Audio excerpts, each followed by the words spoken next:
सियासत के अपने अलग अलग अंदाज होते हैं और जब चुनावी वर्ष नज़दीक होता है तो विपक्षी दल पूरा जोर लगा देते हैं सत्ता पक्ष को सत्ता से बेदखल करने के लिए। इसी बीच भारतीय जनता पार्टी की राजस्थान में प्रदेश कार्य समिति हुई। क्या कुछ हुआ, इस पर चर्चा करेंगे थोड़ी देर में। नमस्कार, मैं हूं विवेकानंद शर्मा और आप देख रहे हैं the Vivek views. Bharatiya Janata party Rajasthan की प्रदेश कार्य समिति झुंझुनू में आयोजित की गई। आखिर झुंझुनू में ही क्यों? गहरे निहितार्थ हैं। क्या कुछ हुआ, समाचार पत्रों में, चैनल्स पर आप सब लोगों ने देखा होगा, लेकिन क्या उसके भीतर जो बातें हुई, कुछ बातें छनकर बाहर आई हैं, कुछ गॉसिप्स के माध्यम से भी आप लोगों ने सुनी होंगी, लेकिन मैं इस एपिसोड में प्रयास करूंगा कि कुछ अलग जानकारी आप तक पहुंचा सकूं। पहली बात कि आखिर झुंझुनू को क्यों चुना गया, तो आप समझ सकते हैं झुंझुनू जिले में 7 विधानसभा क्षेत्र हैं और उन 7 विधानसभा क्षेत्रों में इस समय भाजपा के पास केवल एक सूरजगढ़ की सीट है। सूरजगढ़ से सुभाष पूनिया इस समय विधायक हैं, लेकिन इस समय उनकी भी स्थिति डामाडोल बताई जा रही है। उनके विधानसभा क्षेत्र में बताया जा रहा है कि कई नए चेहरे टिकट की दौड़ में हैं और बहुत मजबूती से वे लोग काम कर रहे हैं। तो शेखावाटी की बात करें, जो धरती सबसे ज़्यादा सैनिक देती है देश को, आखिर उस क्षेत्र में भाजपा केवल ऐसा नहीं है कि इसी चुनाव में पिछड़ी हो। यदि आप पिछले 4-5 चुनावों का विश्लेषण भी करेंगे तो जिस दौर में भाजपा की 200 में से 160 से अधिक सीटें आई, लगभग कह सकते हैं 2/3 बहुमत तक भाजपा पहुंची, उस समय भी 7 में से संभवतः 3 सीटें केवल भाजपा के पास थी। तो आखिर इस शेखावाटी की धरती में क्या कुछ ऐसा है कि भाजपा वहां बम्पर जीत हासिल अभी तक नहीं कर पाई? क्या ये एक बड़ा कारण हो सकता है झुंझुनू को इस बात के लिए चुनने के लिए कि वहां प्रदेश की कार्यसमिति की बैठक की जाए? बहरहाल बड़ी जोरदार ये बैठक हुई और इसमें भी जिस प्रकार से प्रदेश के पदाधिकारी, जनप्रतिनिधि झुंझुनू के पास चुड़ैला में जो यह बैठक हुई वहां पहुंचे, उसके पहले नवलगढ़ के बॉर्डर पर उनका भव्य स्वागत किया गया। झुंझुनू जिले के भाजपा के जिला महामंत्री योगेंद्र मिश्रा ने वे सारी जिम्मेदारियां अपने कंधों पर ले रखी थी और प्रदेश भर से आए हुए अनेक लोग जिस तरीके से उनके स्वागत से अभिभूत थे, सामान्य कार्यकर्ता से लेके और प्रदेश अध्यक्ष सतीश पूनिया तक का जिस प्रकार से भव्य स्वागत वहां किया गया, स्वागत द्वार लगाए गए, देसी अंदाज में हम कह सकते हैं शेखावाटी की सौंधी महक के साथ में पदाधिकारियों का वहां स्वागत हुआ। इस विषय को लेकर राजस्थान भर के पदाधिकारी बहुत आह्लादित दिखे और कहीं ना कहीं चर्चा झुंझुनू जिले में ये भी हुई कि इस प्रकार के भव्य आयोजन की कमान योगेंद्र मिश्रा ने जो संभाली, तो क्या नवलगढ़ से विधायक राजकुमार शर्मा के लिए वे इस चुनाव में कड़ी टक्कर देने वाले उम्मीदवार बन सकते हैं? बहरहाल आने वाला समय बताएगा, लेकिन जिस तरीके से हम चर्चा कर रहे थे कि झुंझुनू जिले में भाजपा का कमल खिलाने में बड़ी मुसीबतें आती रही हैं पार्टी को, और जब अनुकूल स्थितियां रही उस दौर में भी बड़ा मुश्किल काम रहा।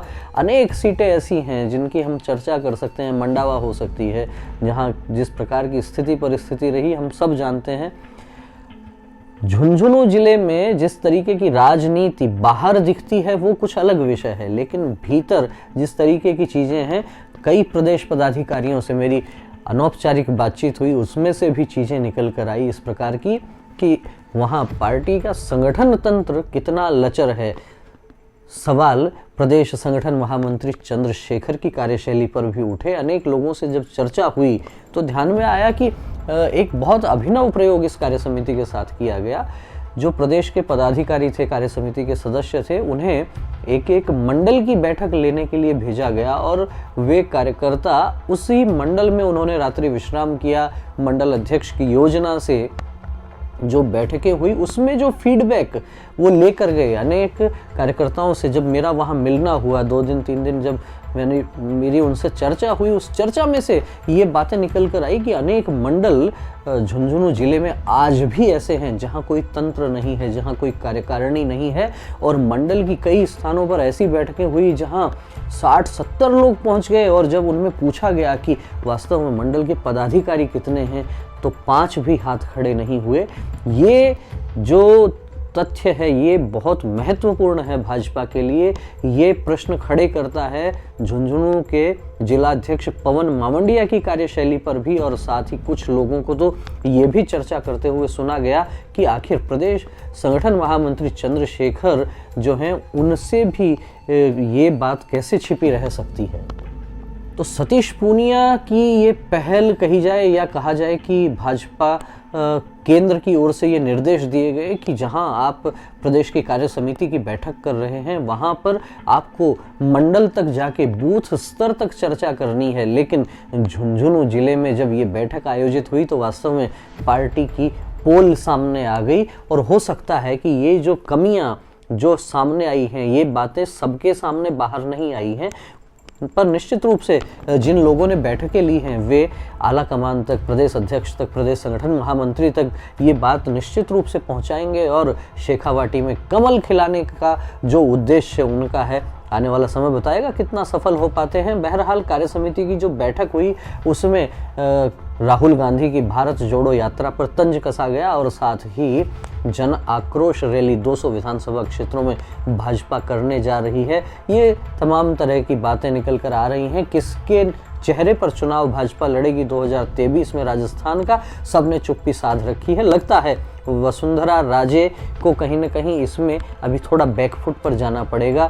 प्रदेश अध्यक्ष सतीश पूनिया फ्रंट फुट पर हैं क्योंकि संगठन की कमान उनके हाथ में है फिलहाल तो, और आने वाले समय में पता लगेगा क्या कुछ संगठन में बदलाव होता है। लेकिन भाजपा के लिए पूरे देश में सर्वमान्य चेहरा, सर्व लोकप्रिय चेहरा जो है नरेंद्र मोदी हैं, और हो सकता है, बड़ी बात नहीं है कि नरेंद्र मोदी के चेहरे पर चुनाव लड़ा जाए।